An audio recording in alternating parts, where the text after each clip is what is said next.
Welcome to our channel. Today we how to reduce team miscommunication with Zoom, complete guide step by step clearly. Begin by ensuring everyone has the necessary Zoom account and access. Encourage team members to download the Zoom application or use the web version for convenience. Schedule a team meeting to introduce Zoom's features and functionalities. Share your screen during the meeting to demonstrate how to navigate the platform.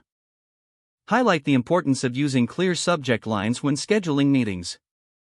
Remind everyone to set a consistent meeting cadence, establishing expectations for communication.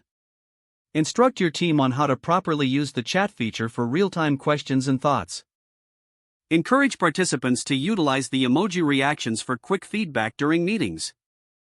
Show how to record meetings for later review, which can help clarify any miscommunication. Facilitate breakout rooms for smaller group discussions during larger meetings. Regularly remind team members to mute their microphones when not speaking to minimize background noise. Advocate for the use of video during meetings to foster connection and engagement. Teach the team how to use virtual backgrounds if needed, maintaining professionalism.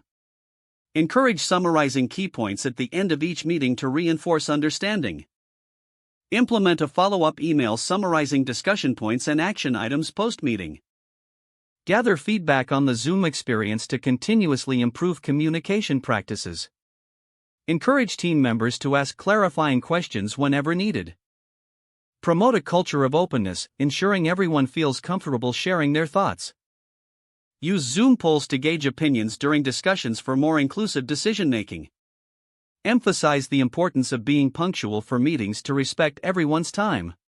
Regularly review and adjust communication practices based on team needs and feedback. If the page does not load, refresh the browser or try again in a private or incognito window.